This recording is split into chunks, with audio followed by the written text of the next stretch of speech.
be asking yourself, why do I want to blend my classroom? So let's find out. Now, as I said, I like blended classrooms for number one, it automates repetitive tasks. Now, this is not necessarily blended, it's more techy, but just the fact that I had to send progress reports every week, I found a program that would automatically email those progress reports to parents and students. Check out this tutorial and more at Techie Friends on YouTube. So they were always kept in the loop, which cuts down on issues at the end of the year when you have students who aren't doing so well or who may not progress to the next grade. I also used it for parent communication. So I set it up so that my newsletter was a Google Slide, and I had a student who would update that newsletter every week based on what was going on in the classroom. Another student would take pictures and send it to that student, and they would update that newsletter and then send it to me. I would approve it, use that same program to send that newsletter out every week. Lecture. If you don't know, your lecture is very repetitive. You say the same thing for 6 or 7 classes. Instead of doing that, you can just record your lecture like I'm doing right here and then put that out for students.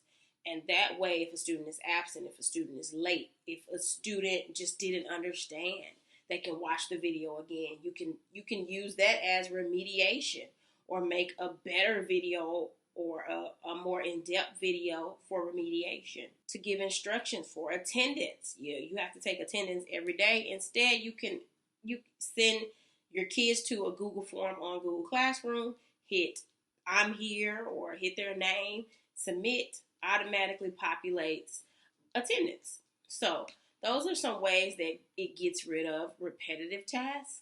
It also helps with differentiation. So my class runs on the grid method. Basically, they get a grid that lists the activities they have to do at a level 1, level 2, level 3, level 4. So let's just say they're in level 1 and they have activity number 1 to do. Activity 1 is usually watch the instructional video and then they have to take notes. Then the next activity in level 1 might be some vocabulary based thing like do a Quizlet or make some flashcards. So they move through that and then they take an assessment at the end of that level.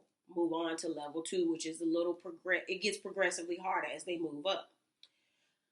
What's good about a blended classroom is while they're working their way through those various levels, I am free to go and work with my students who are struggling, my students who don't understand the video or who may need me to sit beside them and work their way through the instructional video. My student who failed the assessment at level 1 or level 2, and so now they have to go through remediation.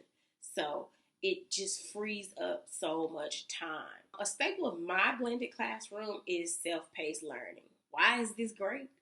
Because if you've ever taught a concept and students didn't get it, then you know what a struggle that is.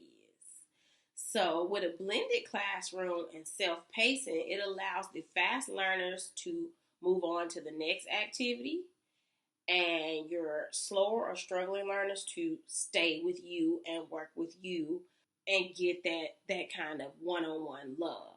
If they don't want to work with you, they have the option of working with another student or doing a remediation activity that will possibly help them understand while the other class is moving forward. It also leads to a mastery-based classroom, or at least in mine it did, because just because they're self-paced, we want them all to master a certain standard. So in my economics class, I wanted all of my students to be able to read and understand and create a supply and demand schedule.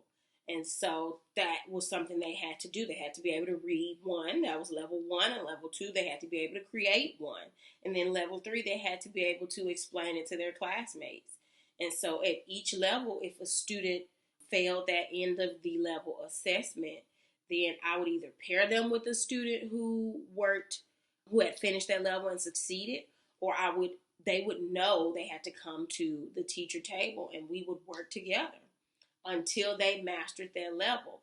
And the reason I could do that is because in a blended classroom, all the other students are working on their own thing. And so it led to my students' grades going up by at least 20%. So hopefully you learned something in this video. Feel free to reach out via Instagram or Facebook and let me know. Bye.